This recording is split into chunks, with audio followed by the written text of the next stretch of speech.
back to Serenity Speaks Conversations on Wellness. In this episode, Dr. Ashok explains the profound energies that govern our body, mind and soul. We explore the intricate balance of Vata, Pitta and Kapha energies and how they intersect with the physical elements that shape our existence. Dr. Ashok guides us through the intricate web of connections between our senses and the elements, offering profound insights into the holistic nature of healing. Prepare to embark on a journey of self-discovery and inner harmony, as together we explore further the power of holistic wellness with Dr. Ashok.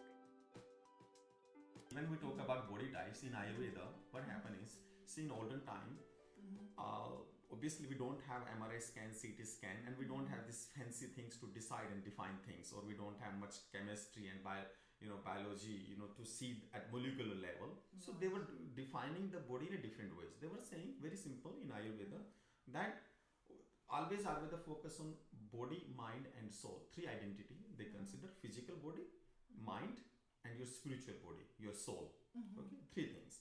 Now they say your physical body is made of 5 elements. Right. Okay, that is 5 elements, and practically all the inorganic substance is made of 5 elements. Whatever you look into it, earth, water, soil, ether, 5. This is 5 elements basically. The made of that. Now Ayurveda says this 5 elements is actually controlled by 3 energies. You need energy to build something, don't you? It's like that 3 energies: Vat, Pitta and Kapha.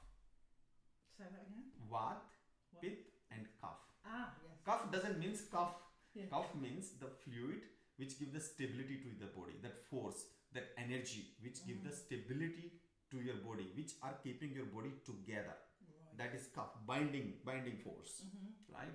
And Vat is your complete communication. What is happening in your body? Complete your communication system from your cellular level to from your brain to everywhere else. What communication is happening, channelizing everything else, movement. That is air element. Pitta, simply you are metabolism, your complete metabolism. Whatever you are eating, even the raw form getting transformed into the energy. You need a Pitta, fire element.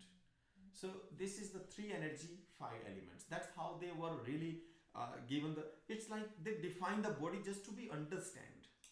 Okay. Yeah. And then they start understanding. They start actually dividing the disease based on the imbalance, in which actually, suppose if your fire energy or your like Pitta is getting imbalanced, they will know, okay, the digestive system tract is the place of Pitta. If there is any problem, then patient can have gastritis. So that's how they were segregating it. Yeah, breaking it down. Yes, it is a way of understanding the body in that time.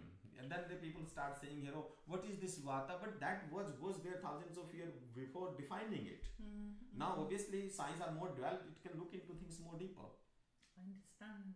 Because I used to see, not so much now, but some years ago, they'd always have these like online quizzes, what type. Yeah, and then when we talk about the type, they talk about the physical, mental, body types. Okay. Then that has been decided that what is the ratios of these 5 elements. When you see, I explain in a very simple way, so it will be very clear. Yeah. You have some cement, you have some bricks, you have some irons, you have water. You want to build the houses. Okay. You want to build 7 houses. Okay. You can build the 7 houses with different design differently.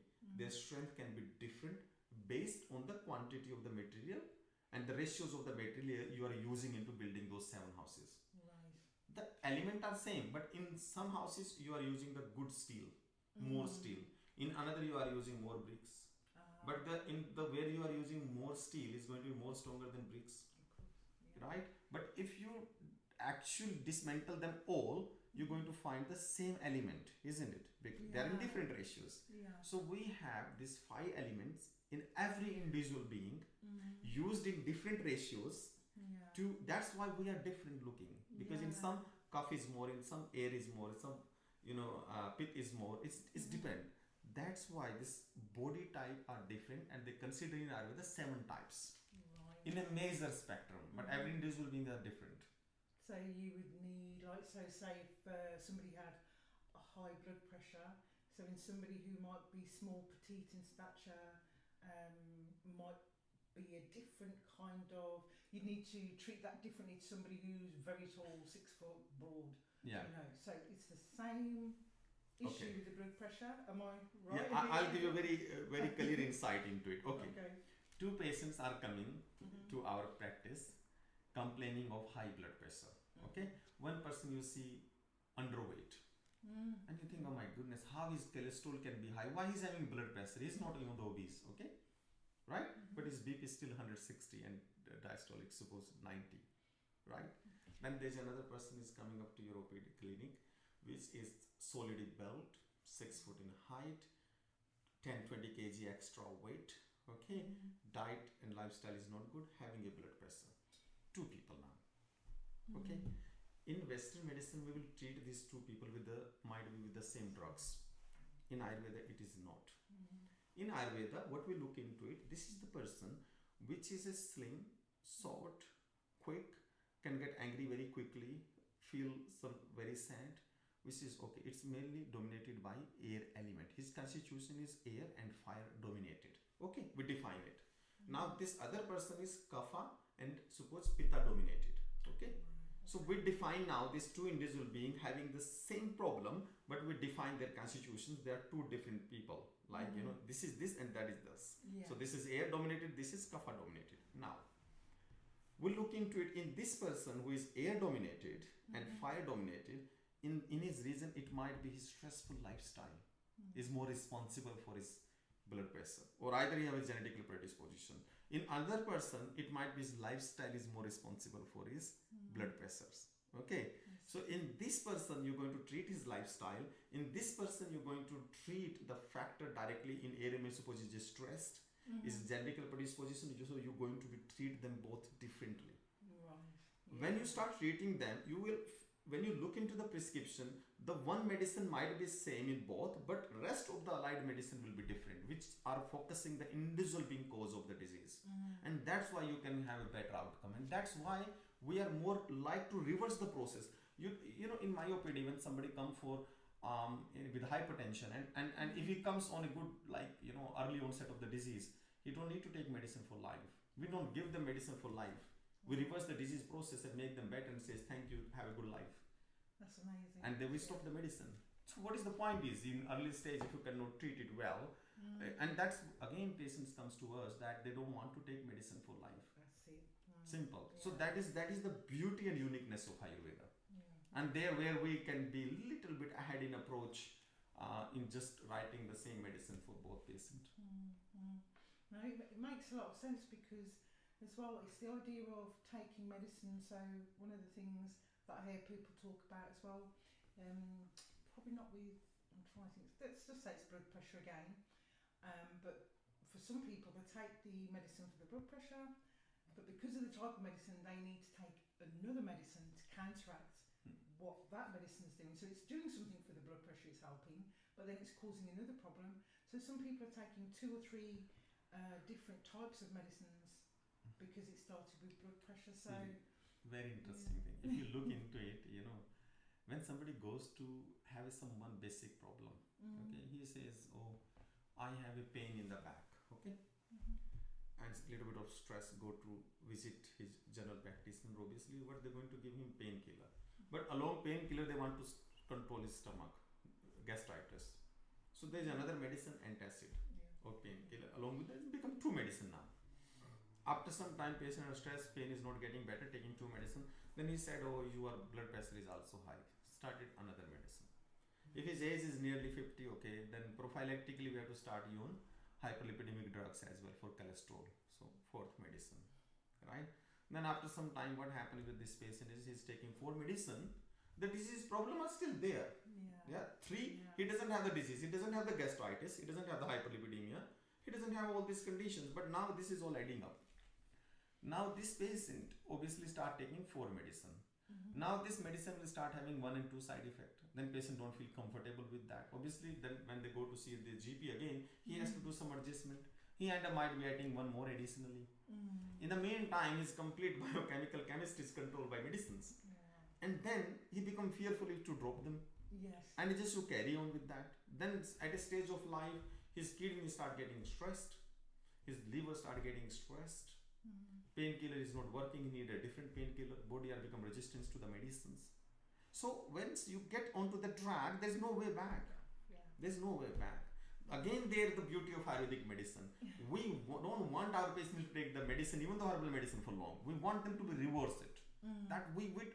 I'm not saying that we are able to reverse in every case, is really, and we obviously has to be request there some time to them to see their GP to integrate Western medicine if we feel that Ayurvedic medicine is not able to control, not going to. If somebody BP is 200, 220, I want them to take the Western medicine, bring it down to 160, 70 at least quickly, and then we want to bring them in a safety zone and start treating, like Ayurvedic medicines. Yeah. So that's how we do that, and we reverse it. Yeah, and that's key. That's key. Depend upon the severity of conditions. Okay, if suppose they say that first of all, I always say to people, specifically after age of 35 and 40, they should keep on checking their. Don't be scared of knowing things. Yeah. Okay, keep on checking your blood pressure. Always your sugar, your blood pressure has to be checked. So first of all, when they turn around 35, 40, the best for them to keep eye on their blood pressures, on their cholesterol, and obviously sugar level. But sometimes what is happen is we are very ignorant, we don't pay attention. Again, we also has to pay attention to musculoskeletal strength, because body become prone to have inflammation anyway. Obviously stress induced, work lifestyle induced, diet induced, many reasons are there. The how body going to tell you? First thing, if something is not right, body will give you indication by pain. Right, you're having a pain. Now if you're having a pain, then you have two things here. Either some people run to painkillers, which is not a great idea. They has to understand why I'm having pain. Right, if they are having a pain, then there is always a reason to it. So need to look into those factors and trying to address those factors. Generally pain gets better instead of getting panic and calling their GP there and then for that. So that is the first steps they has to take. And then if they feel that okay, it's still not getting better, then they has to take the alternative like they can use the traditional medicine here. Other problem is that people comes to traditional medicine at last. They has to goes to the traditional medicine on the stage 1. It's very important for people. Don't to go to that, then you are taking insulin and you want to cure your diabetes with traditional medicine, will never happen. See, important is that they if they think that they're not able to reverse the process, then there is the time to use the traditional medicine.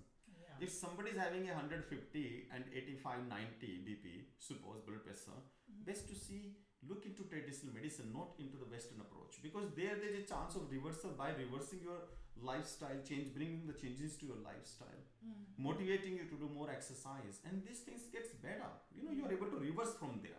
So that is the first steps people should take. If obviously somebody having a slip disc straight away and having a blood pressure like 200, they has to go to emergency. Simple. Makes sense. Yes. So stage 1, understand it, then the cause of it, trying to really remove that cause. If it's still not happening, not getting better, then use the traditional medicine on that stage. Of course. I would even say, even from what you've said there, it might be an idea because I think sometimes people don't realise, I could say that for myself, why am I getting these headaches? If you've been going through a lot of stress, why am I getting these headaches? So maybe even coming to alternative or traditional medicine first, because if somebody comes to you and then you say, oh gosh, you need to go and see a GP, at least you've understood that and you can tell them. But it wouldn't work the other way around. The GP is not going to say, go and see. No, it is not. It is not. And you know why it is. It's not. I cannot say it's about their fault.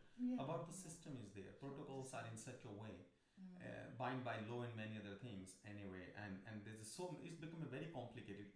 This change only can happen by people, not by practitioners. They has to become self-aware, self-responsible, understandable that what they need, what they have to do it. I always say is NHS cannot do justice with your well-being. Why it's going to be? Because well-being is a very personal process anyway. It cannot be. It's a system. So it's you as an individual being has to make choices. I want to make myself fit. If I have this, I'm going to do this. If I have this, I'm going to take that step.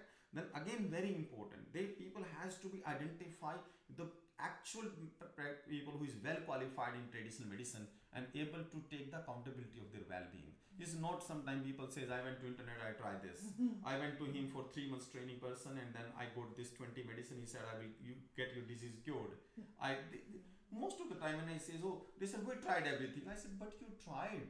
What you exactly tried everything. Yeah. That is the amazing thing. When a lot of patient comes to us, I don't think so. We tried everything else and you are our last hope. But when I look into it, what they tried, they don't actually tried things properly. Yeah. Simple. You've got to really, and like you say, taking responsibility. Yes. I think that's looking into yourself and trying to find those answers yourself within yourself on a day-by-day basis. That's right. That makes sense. That's fantastic. Thank you very much, Kilio. Thank you for visiting our practice today. And obviously, and thank you very much promoting at least traditional medicine, because obviously I can be a little bit biased here. I love to promote it, not for the sake of that really it's going to do something good to us only, that people can really change their life. They can transform their life. The misery we're going through, the disease process is really affecting millions of people's lives. Yeah. So people has to take initiative to have a better well-being, better health, and they only can do that themselves. Don't be just dependent on system. System is a system, and it is very much under stress at the moment. Even though if you start doing assessment, I think a lot of people who is working in the system itself is very stressed. Very stressed. End of the day, they are also human being anyway. They also feel very stressed. So in this all stressful environment, if we start taking initiative ourselves, we can reduce the pressure from the NHS. We become self-conscious, self-aware, and we can manage and address many health concerns. That sounds amazing. And again, thank you visiting our place. And obviously, if you need any help in regards to traditional medicines, and we will be there to support. Lovely. And what's the name of your website, just for the listeners as well? In my website, it is www.drashokayurveda.co.uk, and we are 2 practitioners. My wife is also a qualified Ayurvedic practitioner, and you're surprised to be here. She is the only one dietitian, specialist dietitian as well. She works with NHS for more than 11-12 years. Wow. She got role of honor for her work, and she specializes in IBD, PCOS management, and she's doing a wonderful work integrating both sides together. Amazing. See how much people's lives it changed of Crohn's, colitis, IBD, and PCOS. Reason because she had a knowledge of both sides together. So that's how should be the way forward is. And that's why our coordinations in such a way that we are very happy about that we really making the difference into people's lives. That sounds amazing. It really does. I have to put my own appointment. Thank you so much for your time. Thank you very much. Thanks, Kilio. Thank you. As we draw to a close on this enlightening episode of Serenity Speaks, Conversations on Wellness, we extend our deepest gratitude to Dr. Ashok for sharing his profound wisdom and insights with us. Dr. Ashok has offered us a wealth of knowledge to ponder and integrate into our lives. We hope that you, our cherished listeners, have found inspiration and enlightenment in our conversations. Remember, the journey to holistic well-being is ongoing, and each step we take towards balance and harmony brings us closer to our true essence. Join us again next Sunday as we continue to explore the transformative power of holistic wellness. Until then, may you be blessed with health, happiness, and serenity on your journey towards well-being. Thank you for tuning in. Take care and be well.